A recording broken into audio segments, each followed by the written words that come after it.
जय हिंद, वंदे मातरम। स्वागत है आपका हमारे YouTube चैनल एजुकेटेड श्रावस्ती पर। मैं हूं सूरज चौधरी और आज मैं आपको बताऊंगा प्लास्टिड के बारे में।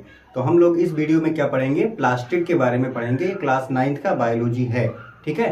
अगर आपने अभी तक क्लास 9th का बायोलॉजी और जो टॉपिक्स हैं वो नहीं देखे हैं तो हमारे चैनल के प्लेलिस्ट में जाके आप उसको देख सकते हैं, ठीक है। सेल का एक एक टॉपिक जो है हमारे चैनल पे पड़ा हुआ है। तो चलिए स्टार्ट करते हैं, प्लास्टिड क्या है। तो प्लास्टिड को समझने के लिए सबसे पहले एक एग्जांपल लेते हैं कि प्लास्टिड जो है वो प्लांट्स में प्रेजेंट होता है और एनिमल्स में नहीं होता है। जैसे कि हम लोग क्या है, एनिमल्स है, तो हमें प्लास्टिड नहीं मिलेगा। और जितने भी आपको प्लांट्स दिख रहे हैं सब में क्या है, प्लास्टिड प्रेजेंट है, ठीक। तो प्लास्टिड को हम लोग पढ़ेंगे। तो प्लास्टिड क्या है, occurs in plant cell, absent in animal cell. ये मैंने पहले ही आपको बताया कि ये प्लांट सेल में पाए जा रहे हैं और एनिमल सेल में ये एब्सेंट होते हैं। They have their own genome. अब इनके पास क्या होता है भाई, इनका खुद का जीनोम होता है। वो क्या है, जीनोम इनका डीएनए है। और इनके पास क्या है, राइबोसोम्स है, ठीक। राइबोसोम्स है तो ये प्रोटीन की भी सिंथेसिस करेंगे और डीएनए है तो ये खुद रेप्लिकेट कर जाएंगे, ठीक है। तो अब अगर कोई आपसे पूछ लेता है कि ऐसे दो सेल ऑर्गेनेल्स बताइए जिनका खुद का डीएनए होता है, तो एक हो जाएगा आपका प्लास्टिड, दूसरा हो जाएगा आपका माइटोकॉन्ड्रिया, ठीक है। ये दो आपके आंसर सही हो जाएंगे। दोनों के पास इनका खुद का जीनोम होता है। अब ये जो प्लास्टिड होते हैं बेसिकली 3 टाइप्स के होते हैं। उनमें से नंबर 1 आता है आपका ल्यूकोप्लास्ट। ल्यूकोप्लास्ट क्या है भाई, ये कुछ इसके फीचर हैं। तो ये कलरलेस होता है। दे आर सिलेंड्रिकल और राउंडेड शेप। अब इनका अगर कोई शेप पूछ ले आपसे कि कैसे होते हैं, तो ये सिलेंड्रिकल होते हैं या फिर राउंडेड होते हैं।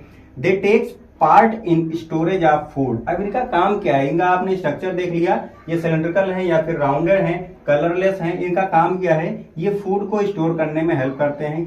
किस तरीके के फूड को, कार्बोहाइड्रेट, लिपिड और प्रोटीन को ये स्टोर करने में हेल्प करेंगे, ठीक है। अब आते हैं दूसरे नंबर पे, क्रोमोप्लास्ट। क्रोमोप्लास्ट जो होते हैं ये नॉन ग्रीन प्लास्टिड होते हैं। ये क्या होते हैं, नॉन ग्रीन प्लास्टिड होते हैं, ठीक। अब क्रोमोप्लास्ट में क्या है, क्लोरोफिल एब्सेंट, कैराटिनॉइड प्रेजेंट। ये क्या होते हैं भाई, यहाँ पे ध्यान से सुनिएगा। इसमें क्रोमोप्लास्ट में क्लोरोफिल जो होता है वो एब्सेंट होता है और कैराटिनॉइड जो होता है वो प्रेजेंट होता है, ठीक। They add colour. अब ये क्या करते हैं, किसी प्लांट में क्या करेंगे, दे एड कलर। किसमें कलर को ऐड करेंगे, फ्लावर, फ्रूट। अब ये भाई कलर ऐड कर रहे हैं। कलर ऐड करने का मतलब अगर फ्लावर कलरफुल है तो क्या करेगा, अट्रैक्शन के लिए एनिमल्स को अट्रैक्ट करेगा, इंसेक्ट को अट्रैक्ट करेगा पॉलिनेशन के लिए और डिस्पर्सल के लिए, ठीक। अब यहाँ पे जो तीसरा वाला आता है वो आता है आपका क्लोरोप्लास्ट। इसको आपको ध्यान से समझना है, ठीक है। क्लोरोप्लास्ट, ठीक। इसको समझने के लिए एक स्ट्रक्चर आपको चाहिए। तो एक स्ट्रक्चर इसका बनाते हैं, किसका, क्लोरोप्लास्ट का। क्लोरोप्लास्ट का जो स्ट्रक्चर होता है वो डबल मेम्ब्रेन बाउंड स्ट्रक्चर होता है, ठीक। ये जो आउटर मेम्ब्रेन है, ये बाहर वाला ये आउटर मेम्ब्रेन हो जाएगा और ये वाला इनर मेम्ब्रेन हो जाएगा, ठीक। इनर मेम्ब्रेन हो जाएगा। इन दोनों के बीच के इस हिस्से को इंटर मेम्ब्रेनस स्पेस बोल देंगे, ठीक। इंटर मेम्ब्रेनस स्पेस बोलेंगे इसको, ठीक। अब ये हो गया आपका स्ट्रक्चर, बाहर का बन गया। इसके अंदर भी जब देखेंगे तो क्या होगा, कुछ ऐसे आपको कॉइन्स लाइक स्ट्रक्चर मिलेंगे, ठीक। सिक्के नुमा स्ट्रक्चर मिलेंगे जो एक दूसरे के ऊपर ऐसे अटैच रहते हैं। उनको जोड़ने के लिए भी एक लरी बना दी गई है, ठीक। अभी मैं इसको आपको बहुत ही आसान तरीके से बता दूंगा, आपको तुरंत समझ में आ जाएगा, टेंशन लेने की कोई जरूरत नहीं है, ठीक। अब जैसे कि मान लो ये कोई कमरा है, कमरे में 4-5 लोग रहते हैं, ठीक। अब 4-5 लोग रहते हैं, उनको पकड़ने के लिए भी कोई चाहिए, वरना कोई भागेगा, कोई इधर भागेगा, कोई इधर भागेगा, ठीक। तो वहां पे एक गार्जियन होता है, ठीक है। तो यहाँ पे आप देख लीजिए क्या है कि ये जो है आपका सिंगल वाला जो है ये, इसको बोलते हैं थैलाक्वाइड। क्या बोलते हैं भाई, थैलाक्वाइड बोल देते हैं। अब ये ग्रुप में आ गया तो इसको क्या बोलेंगे, ग्रेना बोलेंगे, ठीक है। ग्रेनम बोलते हैं ग्रुप में, ठीक। अब ये जो होता है ये बोलते हैं इसको स्ट्रोमल लैमिली, ठीक है। क्या बोलते हैं, लैमिली बोल देते हैं, ठीक।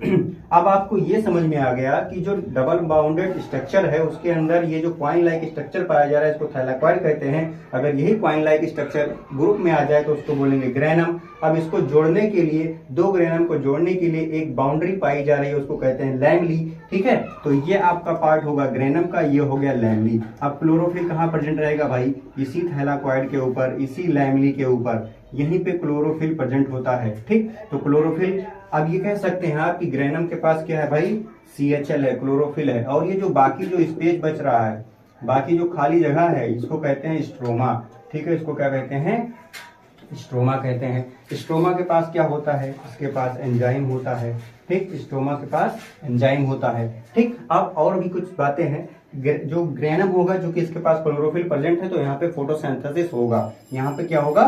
फोटोसिंथेसिस होगा। तो यहाँ पे जो फोटोसिंथेसिस होगा उसको हम लोग क्या कहेंगे? लाइट रिएक्शन बोलेंगे। क्या बोलेंगे?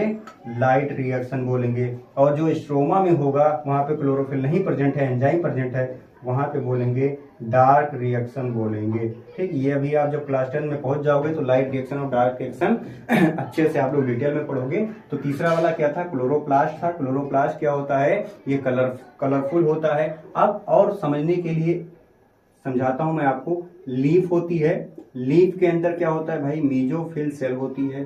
ठीक है, मीजोफाइल सेल होती है। उसके अंदर क्या होता है? क्लोरोप्लास्ट होता है। ठीक है, क्लोरोप्लास्ट के अंदर क्या होता है भाई? क्लोरोफिल होती है। ठीक, इतना आपको याद रखना है कि क्लोरोफिल कहाँ प्रेजेंट है? क्लोरोप्लास्ट के अंदर प्रेजेंट है। अगर कोई पूछ ले भाई क्लोरोप्लास्ट कहाँ है, तो बोल दो मीजोफिल सेल में है। अब मीजोफिल सेल कहाँ है? लीफ में है। ठीक, तो फोटोसिंथेसिस जो होगी, लाइट रिएक्शन जो होगा कहाँ पे होगा? ग्रेनम में होगा, क्योंकि उसी के पास क्या है? क्लोरोफिल है। और जो स्ट्रोमा होता है वहां पे डार्क रिएक्शन होता है। आई होप ये वीडियो आपके लिए हेल्पफुल रहा होगा। अगर अच्छा लगा हो तो प्लीज कमेंट कीजिएगा और अपने दोस्तों में भी शेयर कीजिएगा। नेक्स्ट वीडियो में मिलेंगे हम लोग नेक्स्ट टॉपिक के साथ। तब तक के लिए आप लोग अच्छे से पढ़ाई करते रहिए। जय हिंद, जय भारत।